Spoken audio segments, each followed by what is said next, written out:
Talks at Google. I'm very excited to be hosting this event today. I am Asta, and I am on the Ads User Experience team here at Google. We have a very special guest with us today for this Talks at Google event.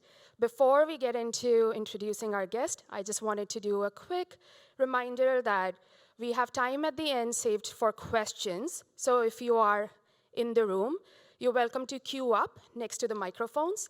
Also, you can submit your questions through the Dory if you're not in the room, and I'll make sure that we take questions through both these methods. Okay, with that out of the way, very excited to introduce our guest for today, Tiago Forte. Tiago is one of the world's foremost experts on productivity. He has taught thousands of people around the world all these timeless principles that have made them more productive, unlocked their creativity, and made them more effective. He's the author of the much acclaimed bestseller, Building a Second Brain, and more recently, the PARA method, Simplify, Organize, and Master Your Digital Life. I can say I read the book in one sitting, cover to cover. It was an extremely compelling read, and I'm personally very, very excited to learn more about this methodology from Tiago himself. Tiago, it is my pleasure to welcome you to Talks at Google. Thank you. Testing, testing, great. Hi, everyone. Thank you for being here, in person and online.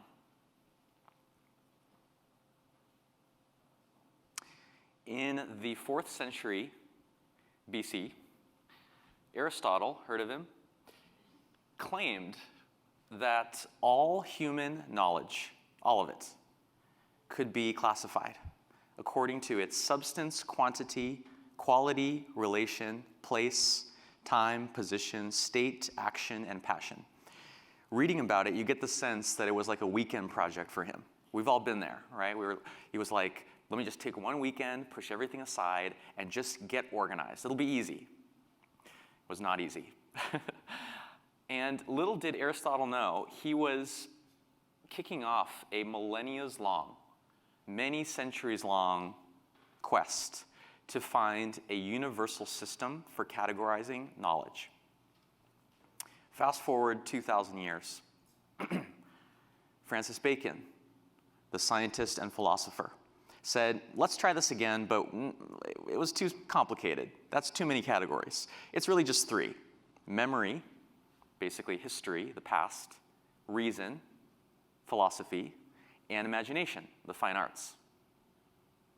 Okay? A few hundred years later, the father of Indian library science, Ranganathan, said he actually introduced a more sophisticated system called faceted classification that was going to be more capable of organizing our more plentiful modern knowledge. And he said, no, the categories are personality, matter, energy, space, and time, a very modern conception of knowledge. But we never really accomplished this quest. It never really worked. Century after century, philosophers, scientists, eventually library scientists tried and tried again to find the one system to rule them all, the one set of categories that could encompass all human knowledge. Every time they tried, they ran into the same problem, which is any system that was truly universal was so broad and abstract that it was not useful. It was just sort of like interesting. And any system that was specific enough to be useful was no longer universal, right?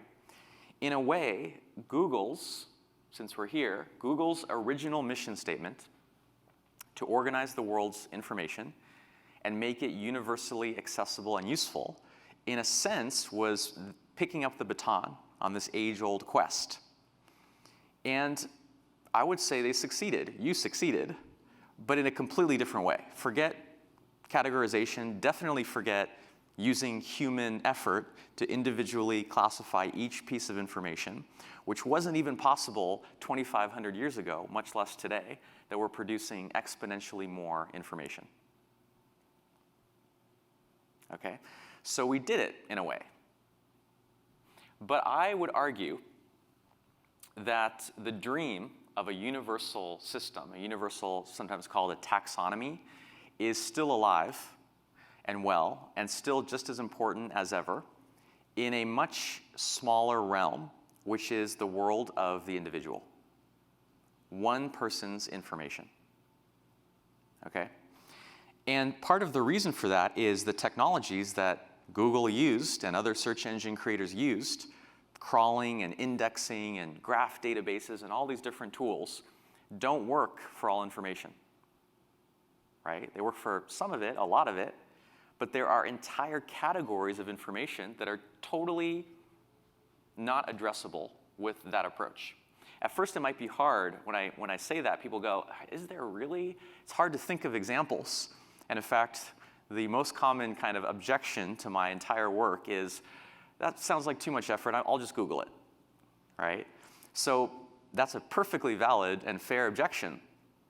But what it means is we need to look at the dark corners, the secret, secluded corners of the information universe. What is not something that you can find using a search engine? I'll give you 4 examples.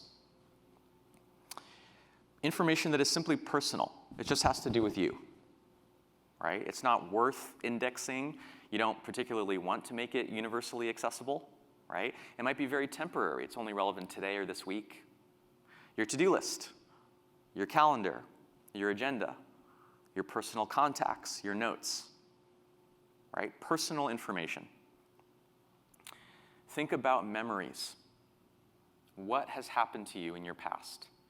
We have some platforms for photos, right? So we've made some progress there. Videos, a little bit more difficult.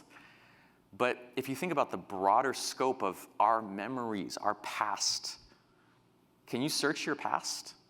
Can you tell me easily what are the top 5 highlights of your life? What were the 10 most impactful lessons you learned? Messages, stories, experiences, sensory experiences. So much about our past is not something that is documented and definitely not easily searchable. Even more difficult, your personal perspective, right? Not the content you've consumed, that could be saved, but your interpretation of the content you've consumed, your take on it, your takeaways, your opinions about things, about ideas, about developments in the world, about the news, about anything. Your theories and beliefs and hypotheses. How do you think the world works?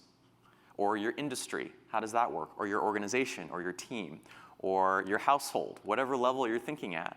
What are your beliefs, your hypotheses, especially if you can't prove them, right? We're talking about information, about knowledge that is not verifiable, documented, authoritative. Might even be wrong, might even be incorrect, but it's still valuable to you. And finally, personal knowledge. It's kind of the big one, right? In a knowledge-driven economy, knowledge very clearly is the number one, the most valuable asset, the biggest, most important resource. In my book, I cite a study, a very rigorous, objective study done by economists that showed the value of, looking at the scale of a country, the value of human capital in the United States is 10 times the value of all physical capital. Think about what that means for a sec. Get all the physical capital, everything, the buildings, the freeways, all the houses, all the vehicles, all the machinery, the factories, everything that is physical capital. And the knowledge that is in our head, in our neurons, is worth 10 times that. Imagine if that were true for you, right? Scale it down. If you knew for a fact that your knowledge capital was worth 10 times your net worth of everything in your accounts, your house, your car, would you do anything differently? Would you take steps to capitalize or to realize the value of all that knowledge?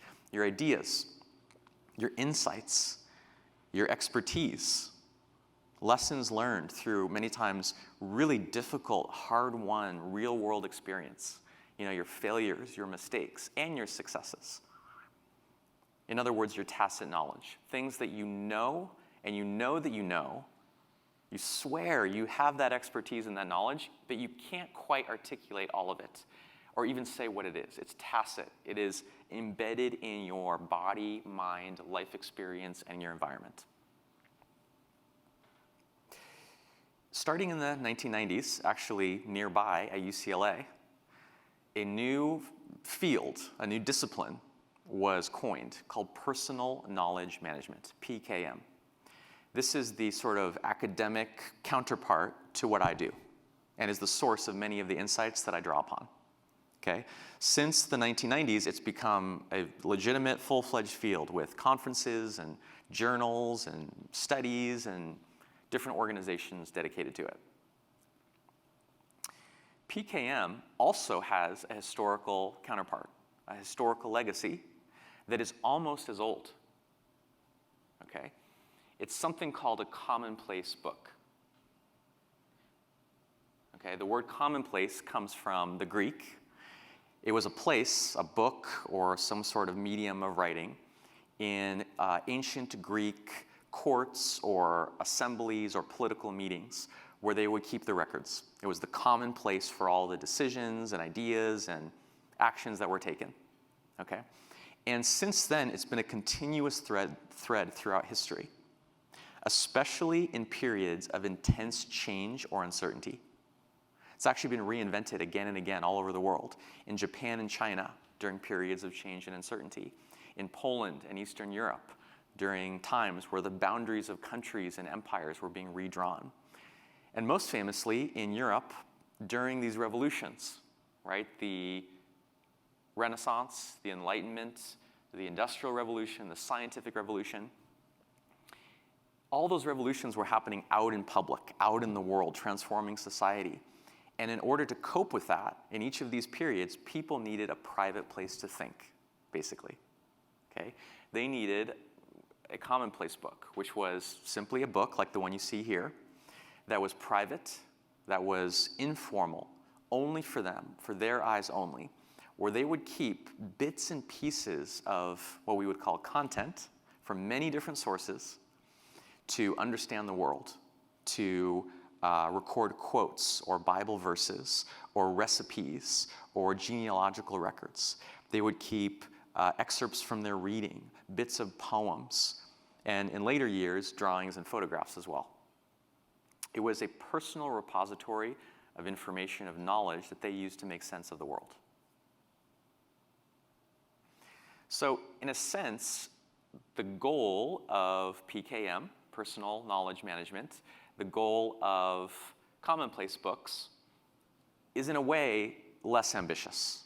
It's easier, right? Instead of the world's information, all we're trying to do is organize one person's, one individual's information and make it personally accessible and useful. That's it, right? No need to make it universally accessible. We're just trying to give one person access to what they themselves already know or information they already have access to. But in another way, it's way harder. In another way, it's way harder because it's not a technological problem. Right? We have the technology. We've had note-taking and books and different record-keeping devices forever. It's not a technological problem.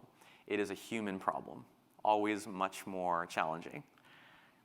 To make one person's own information personally accessible and useful, you have to delve into that person's world, which is really a world unto itself, right? Into their psychology, their preferences, their thinking style, and the way that their mind works, their life circumstances, their goals, their strengths and weaknesses, their past, their desired future.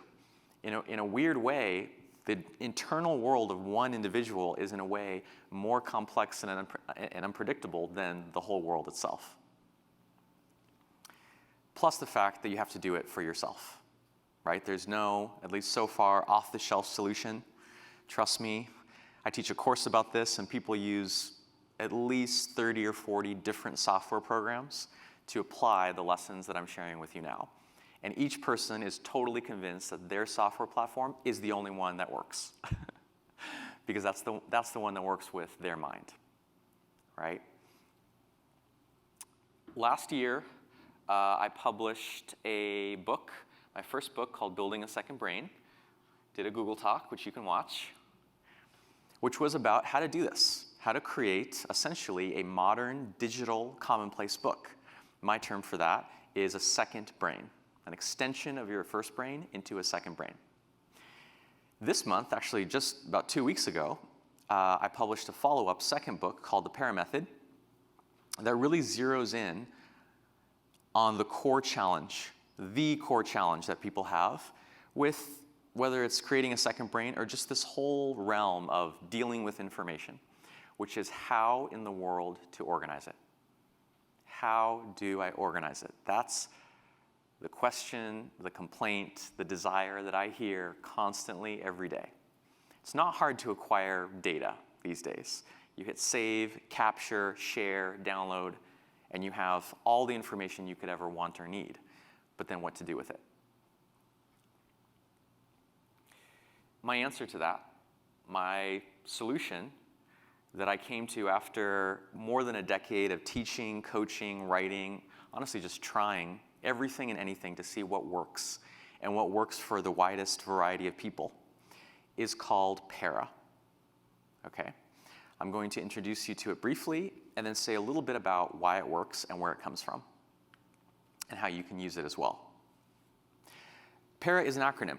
It's a 4-part acronym, each letter standing for one essential category of information. Okay?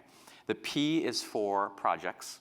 It's pretty much the conventional definition that you'd expect. Short-term efforts in your work or life that you're working on now, so they're active, right? I'll emphasize short-term because the defining feature of a project is it has an end date. It's not forever, it's not endless. It's like a short-term sprint. You're starting something, you're finishing it within a reasonable amount of time. But not everything is a project, right? Some things are more like long-term responsibilities, areas of responsibility. Things like your health, your finances, your family, your car, your home, your pets. These hopefully don't have a day on the calendar that is the specific endpoint. They're sort of continuous. They go on for usually a long time, or at least an indefinite amount of time. Then you have resources, right? Which is basically everything else.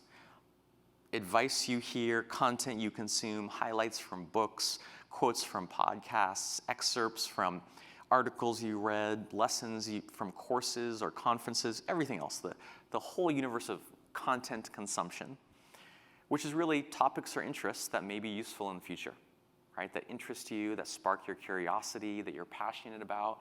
They're still important, they're still worth keeping information about, but definitely less important, less of a priority than your projects in your areas. And then finally, there's archives, which is everything from the previous 3 categories that is either finished, inactive, or no longer useful. Think of it like the cold storage of your digital life, right? You finish a project, don't throw away all the materials related to that project, just archive it away. You have an area of responsibility that you're no longer responsible for, don't delete it, cold storage. Same with resource. You lose interest, becomes less relevant. We're at this point where you never need to delete anything ever again, right? You really, the amount of storage we have access to locally on the cloud through subscription is ever increasing. You never have to delete anything ever again, which is both the biggest blessing and the biggest curse, right? Because you really can keep it all, but you can't keep it front and center in your attention all the time. You need a place that is secure and safe, but completely out of sight, out of mind. And that's the archive. Okay, so let's get a little more practical. What I recommend you do, what I'm asking you to do, is to create 4 folders. Okay, it really is this simple. Create 4 folders called projects, areas, resources, and archives on whatever platform, in whatever place you keep information.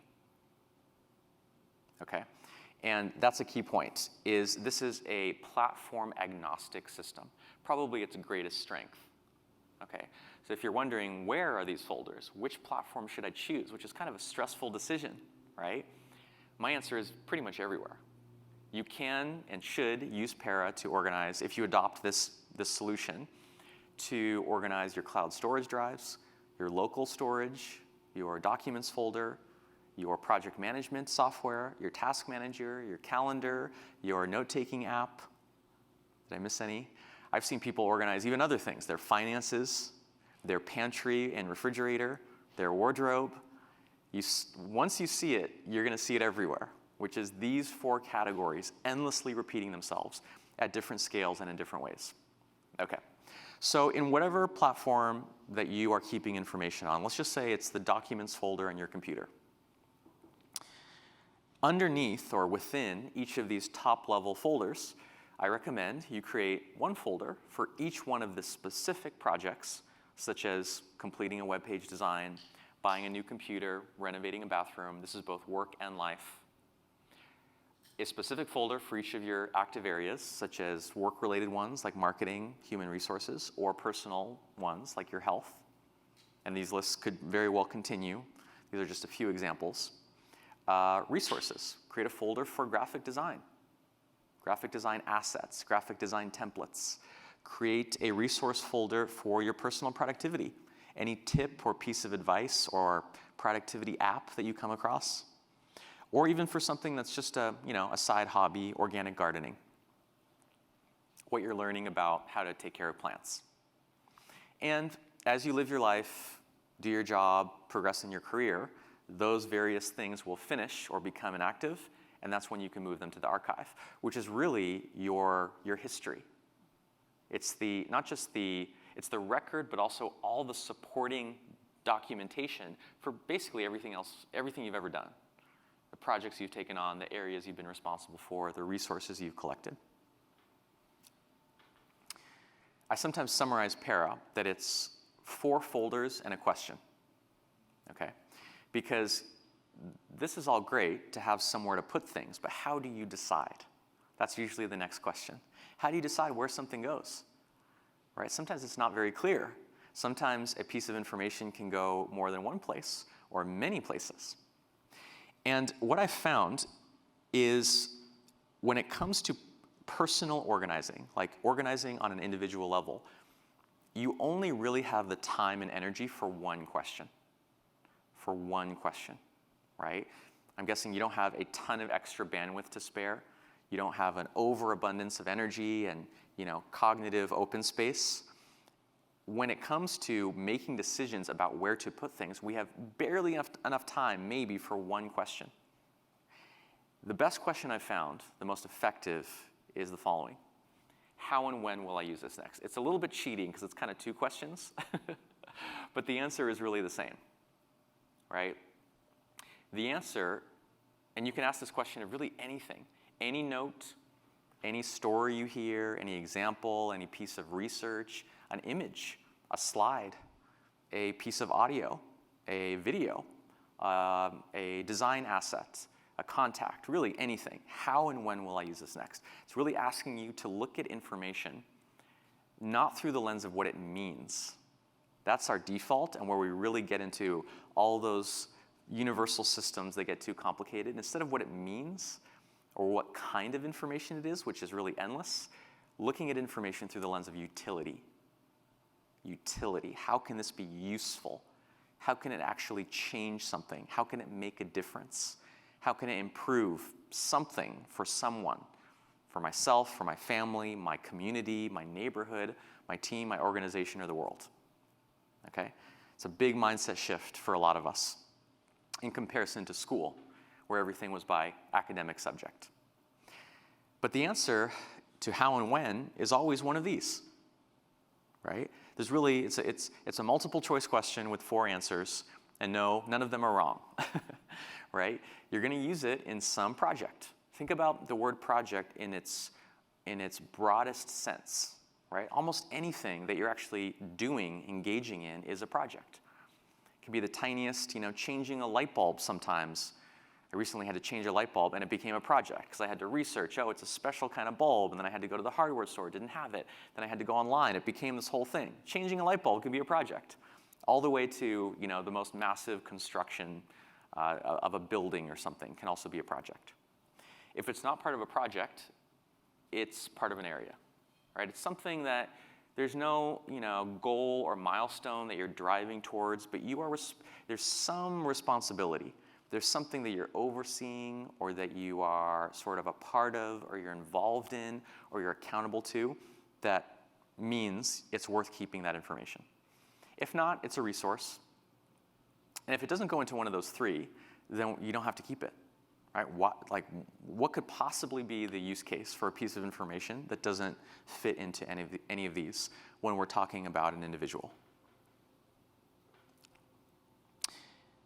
The amazing thing about these 4 simple categories is the diversity of people that it helps.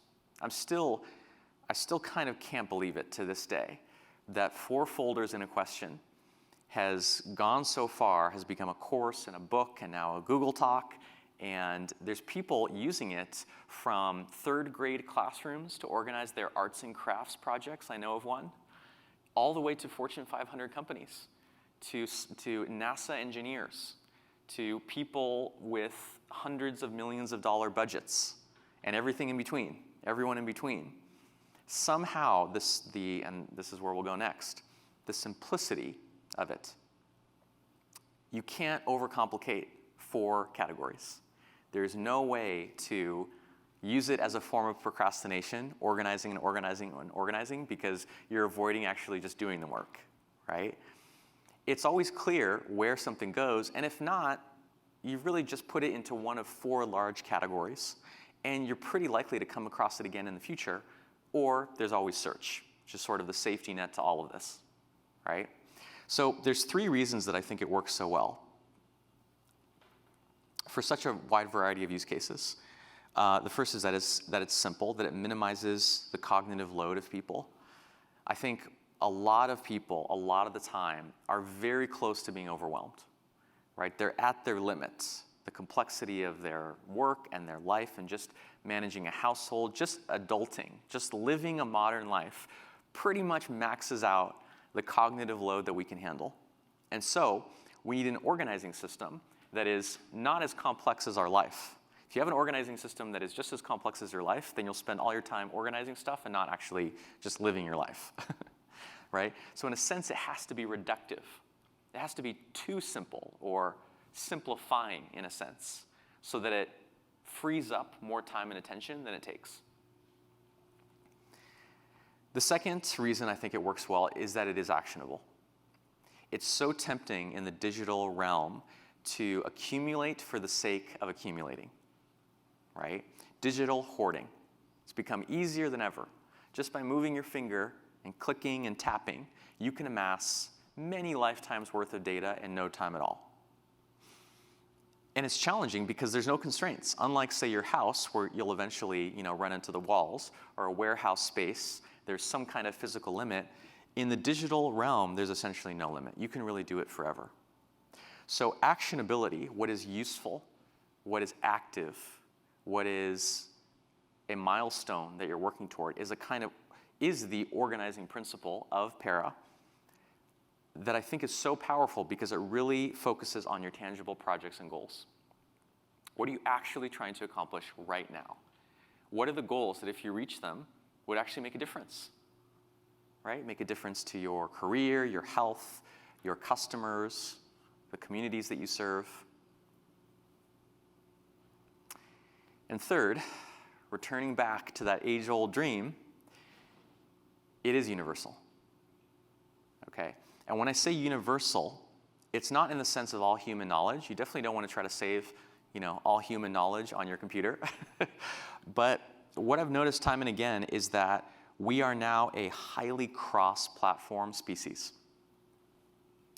We can, and we do, all of us, use dozens of different platforms to manage information. All the ones I mentioned: calendar, agenda, to-do list, the project management app, an app like Notion for creating dashboards, database apps, various forms of cloud storage and local storage. I don't think it's possible, nor would we even want to have one app to rule them all. That would just be putting all our eggs in one basket. We use many platforms and we use many different devices. So instead of treating that fact as a rare exception. Oh, you can't store everything in one app?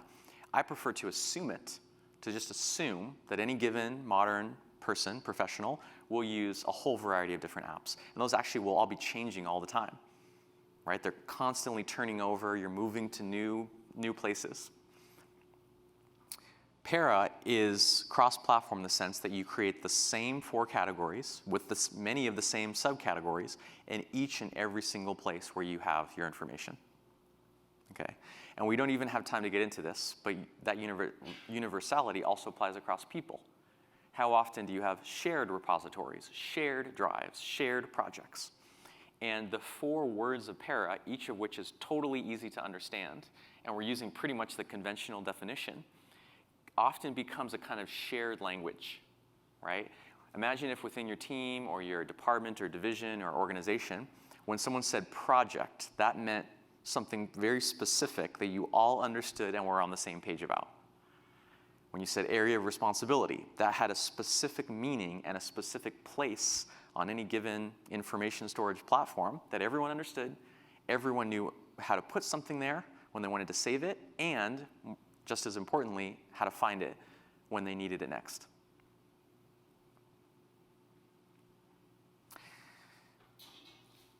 I want to share a little bit about why I'm so passionate about projects, which is about the origin story of all this. And I don't think I've ever talked about this publicly.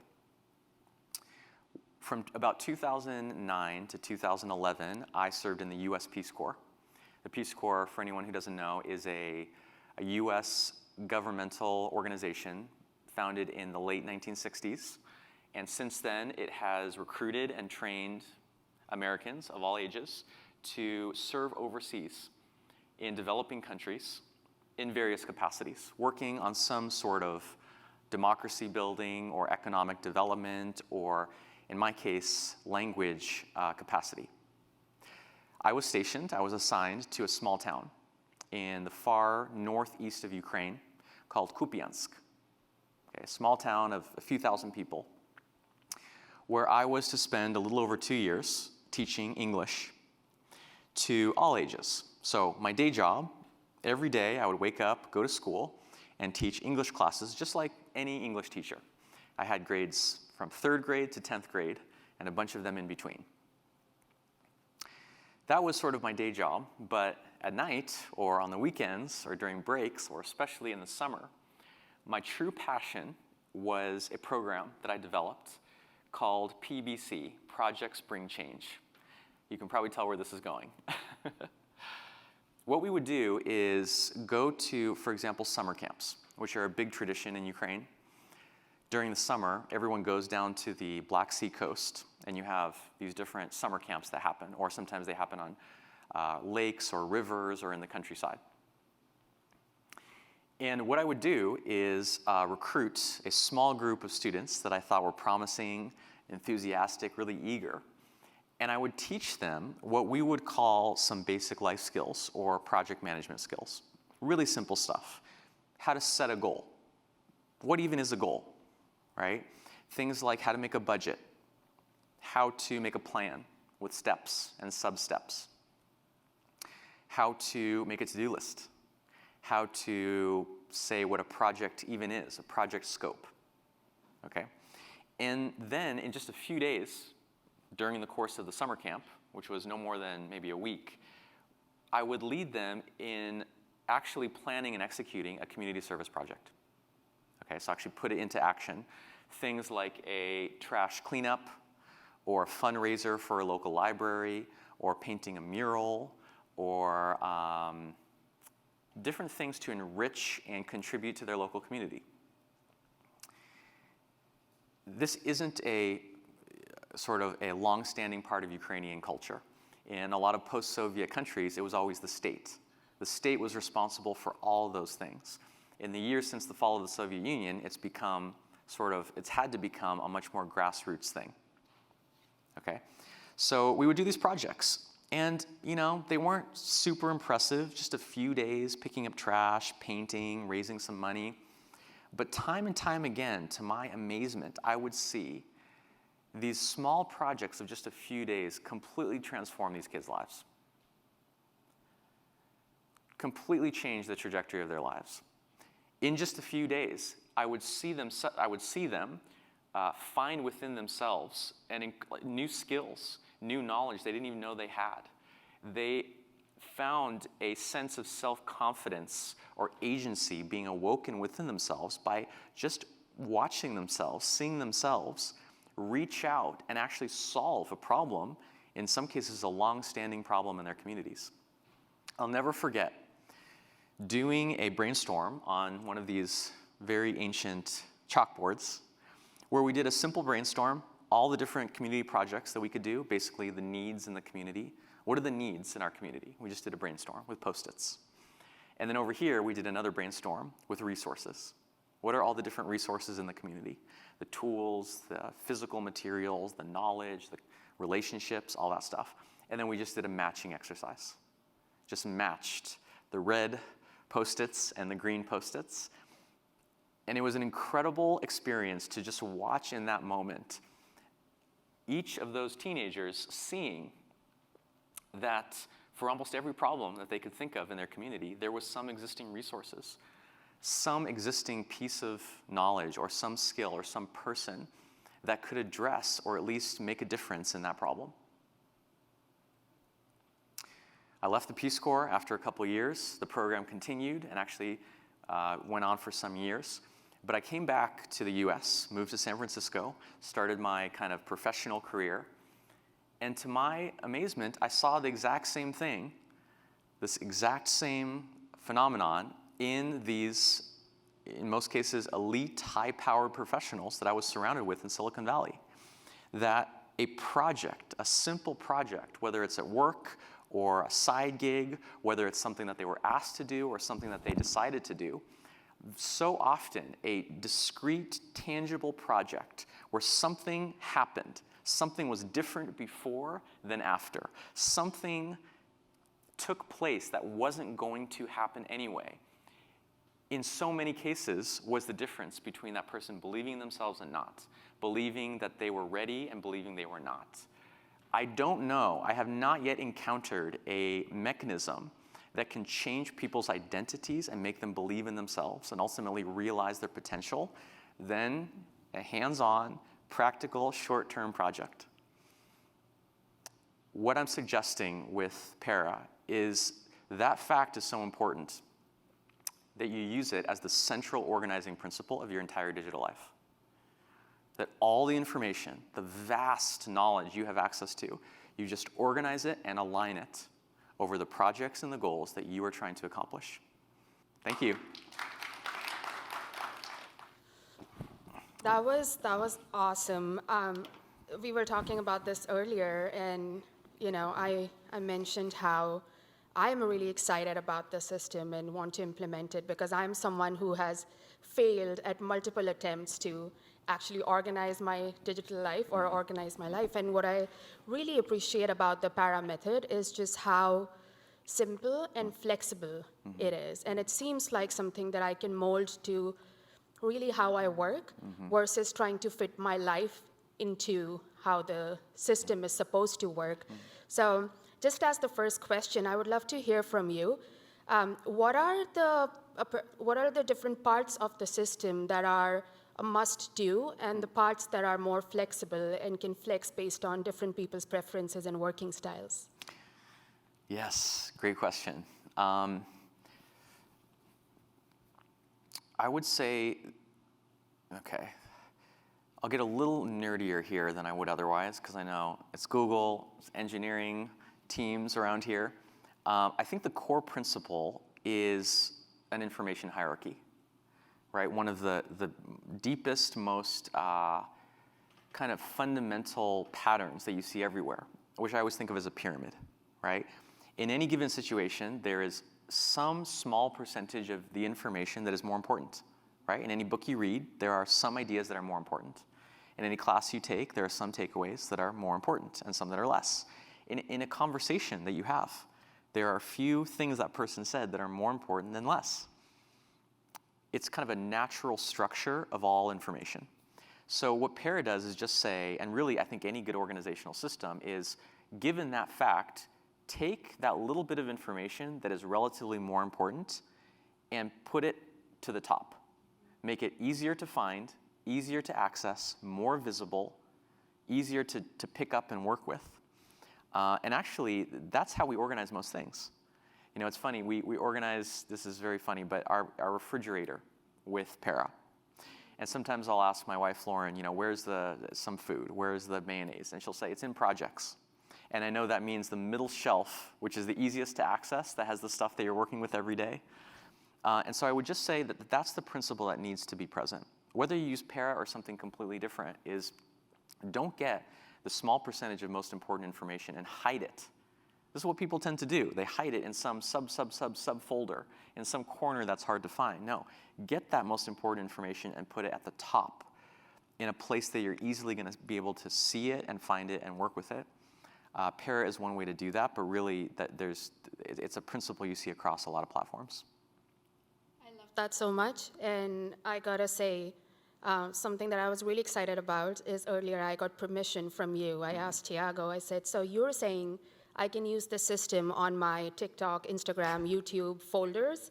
And you said yes, and that was very exciting. Yes. I see hope at the end of the tunnel for me. So thank you for that. Absolutely. Reminder to the room, if you have questions, please feel free to queue up next to the mic. We also have many questions on here.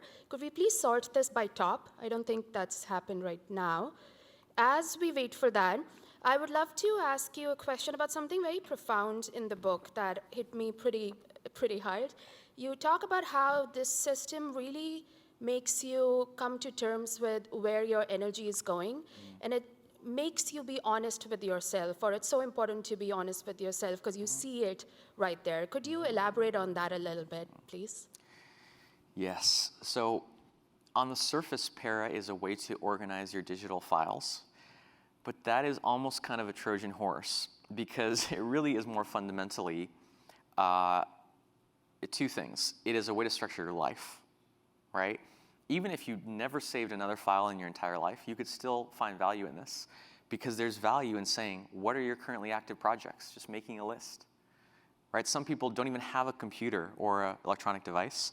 They're on paper, and I say, great, just make a list in your notebook of your currently active projects, your areas you're currently responsible for, any resources that you have. They'll do it on one page, and just that exercise will give them tremendous clarity. So it's really a way of structuring, or not structure, it's not that you have to change your life, it's a mental model for understanding the things that you're already doing in your life. And then secondly, and as a part of that, it's a way to be honest with yourself.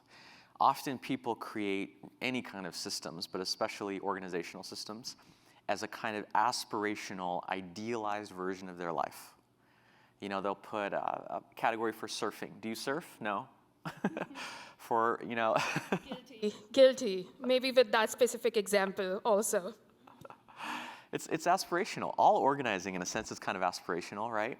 But so often I see these things people create, you know, beautiful dashboards and with the wonderful emojis and these beautiful, elegant tables, so thorough, so comprehensive. And then almost inevitably, I talk to them a day later, a week later, a month later, and that was essentially like a one-time art project that they just did one day and has no effect on their life. That's why I really recommend people creating the categories of Para or any system just based on what is real, what is today, right now, actually happening, and what information are you already accessing every day. Start there, and then grow maybe in the future towards aspirations. I love that so much. The one-time art project definitely resonates. That has been my mistake in the past. Okay, let's take our first question here from the audience. So, question from Daniel. Have any of the tools for thought category of products added features that you think are useful or transformative in the last year or two? So, it's really interesting for anyone who doesn't know. So, tools for thought. One of the problems of this discipline, this field, is we have not settled on a term. So there's at least 4 or 5 different terms that are kind of all talking about the same thing. The person who asked this question refers to tools for thought, which is one of the terms. I call it second brains. It's also PKM. It's also just digital note-taking. All of those things are essentially the same thing. But what I notice with this kind of type of software, let's just talk about software, is often for a new kind of feature, a new kind of capability to really change how people work and live, it has to be so simple. It has to be so easy. It has to be so easy that it's easier to do it, to adopt a whole new behavior, which is usually quite challenging. It has to be easier to do it than to not do it. It has to actually result in a net reduction of energy that is required, right? And that's a tall order. I mean, I review software, especially this category, tools for thought. There's probably a new software every month, if not every week. And a lot of very complex, sophisticated, powerful, impressive features. But it is rare in a year for me to see a new feature that I see it and I'm like, okay, that has been simplified and distilled enough that it can just ripple across the software world. The last one that I've seen was probably backlinks. This started a few years ago with a platform called Roam that has been adopted by Notion and Logseek and Obsidian. You can see that it's kind of spread. And the idea is ridiculously simple. It's just the idea that if you link, for example, from one note to another, that link should be bidirectional, right? Instead of only linking from this place to that place, this note to that note, it should also link from that note to this note. There's like a two-way street. So that one little idea, which has been around for a long time, right? That was part of wikis and software 10, 20 years ago. That has just entered the consumer space. Still, after 3 or 4 years, it's not that common. And was the last thing that I've seen that was, like I said, simple and easy enough that it can really change how we do things. So it's a very slow-moving field. It operates on the scale of decades, not on the scale of years or months like a lot of other software.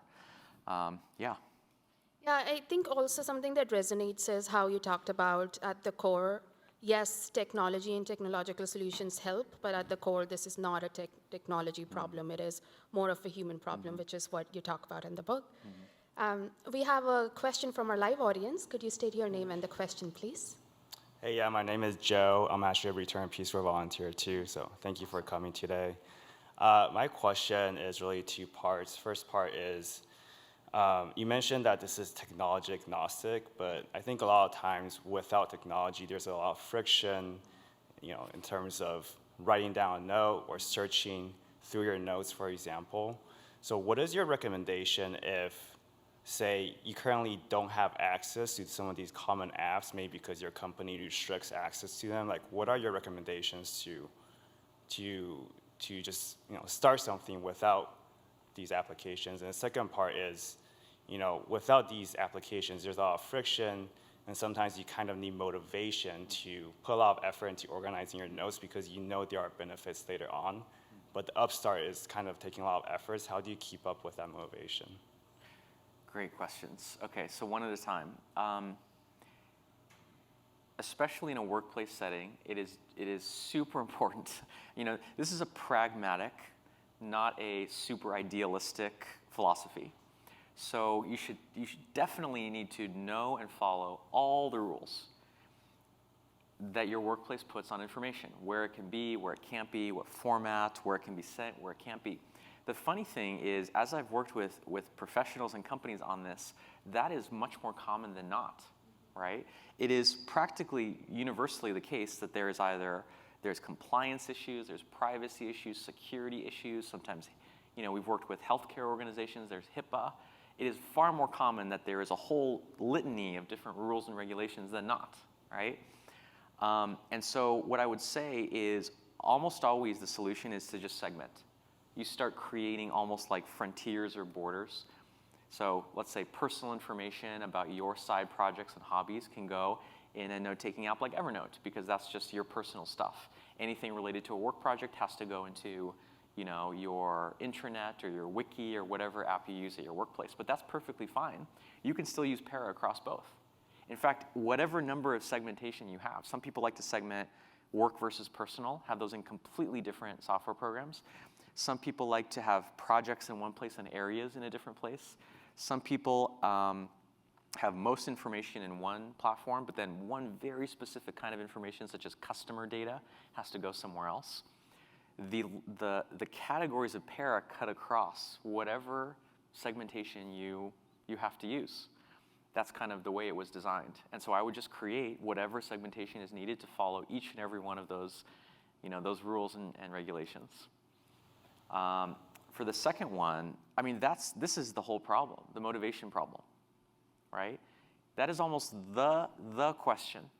Who cares how powerful a software program is or how eventually beneficial a productivity method is if you just don't care? You just don't want to. You don't feel like it, right? Especially in this realm, right? When you go, to work in the morning, you have a lot of good reasons to do your work. You're being compensated, et cetera. But no one cares if you organize your personal information. No one will even notice. Your boss doesn't particularly care, your spouse, your friends.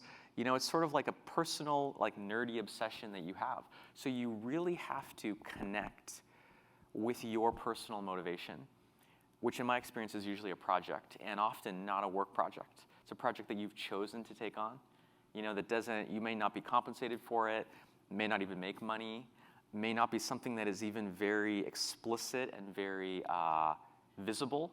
It might be a skill you're learning, a hobby that you're taking on, a community service project, something that is inherently meaningful that you do just because you want to do it.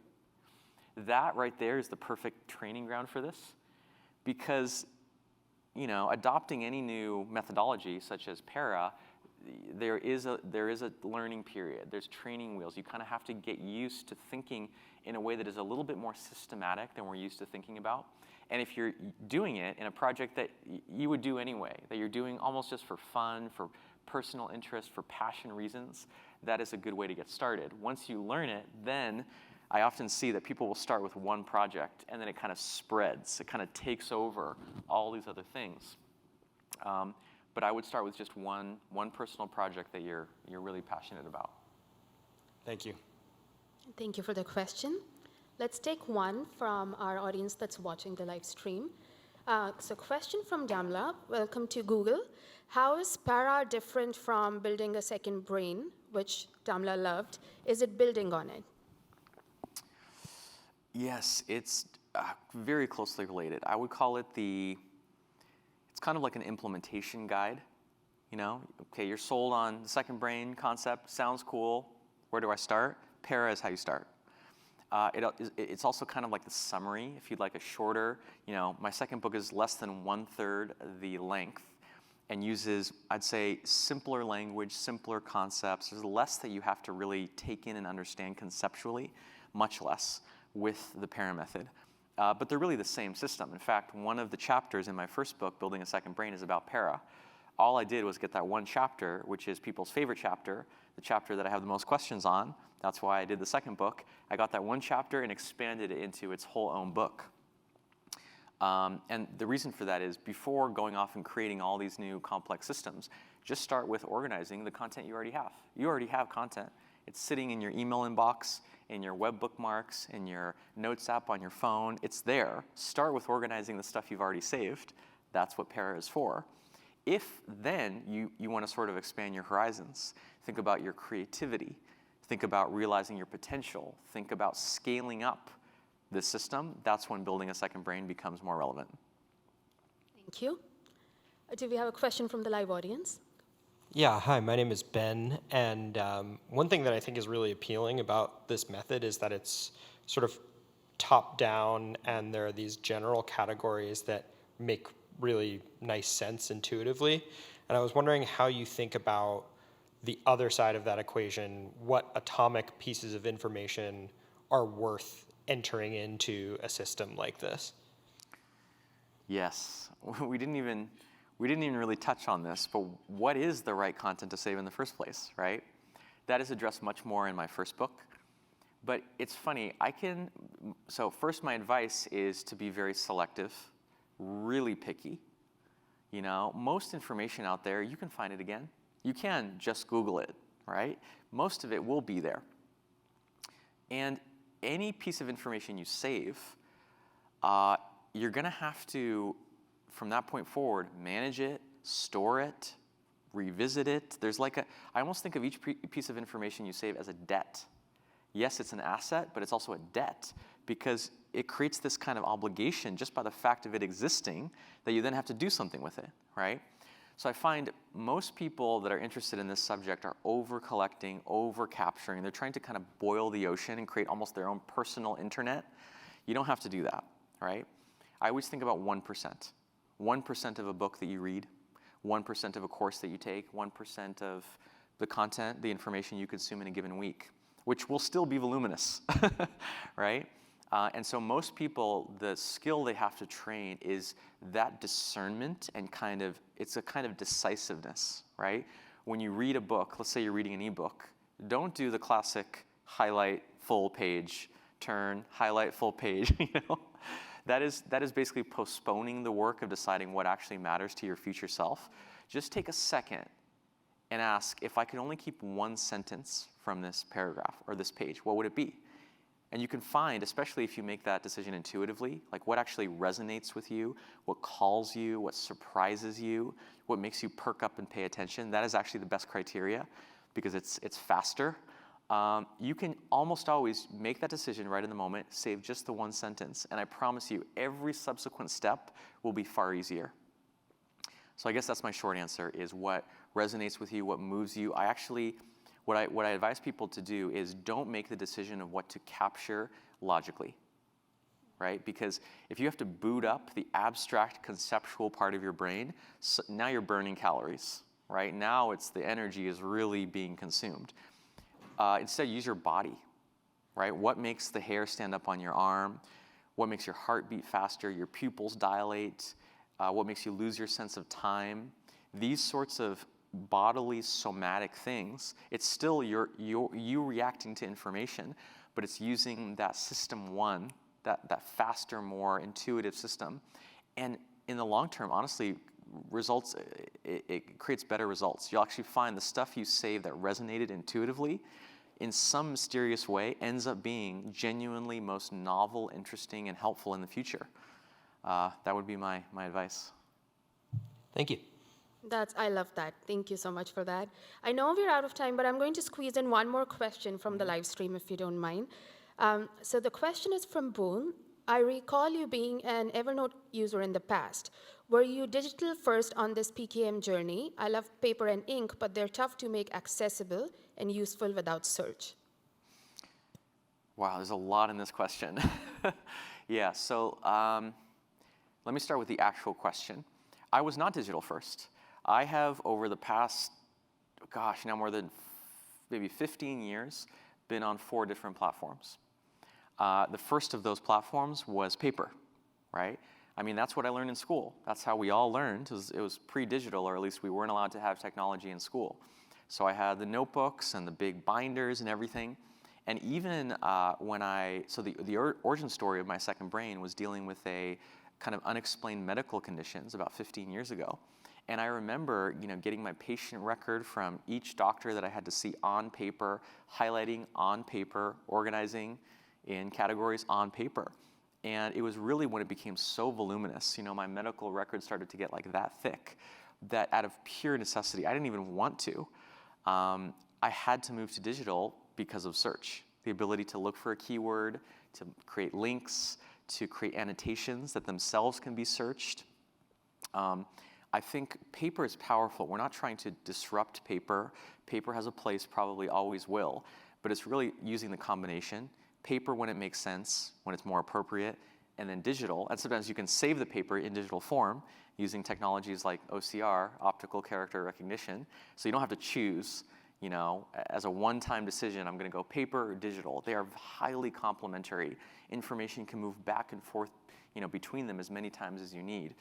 The important part is, what are you trying to accomplish? What is the end goal? What is the use case, the project, the goal? Really, every decision, every kind of platform decision, every implementation decision needs to be made, not in a vacuum, but in light of what you are trying to accomplish. And it might change from project to project. There might be some that you use one platform, and others you use a completely different platform. Some you use paper. And you really need to kind of keep your eye on the prize. Otherwise, it's just so easy to get lost in this digital realm of, this person also kind of referenced, switching apps. People will make the decision, let me switch apps to me, that's like moving houses. You don't make that decision lightly, just on a whim. You've just created an incredible amount of work for yourself. Maybe it's justified, maybe it's necessary, but really think about that before you move from one app to another. Yeah, those would be some observations.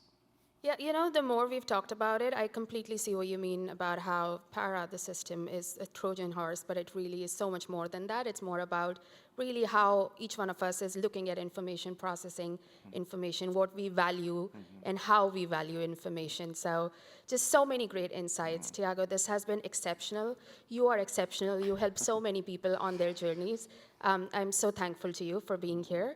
And thank you to folks, our audience that's here watching and on the live stream. Thank you for your questions. And thanks for a great Talks at Google event. Thank you so much, Asta, and the team. It's been wonderful.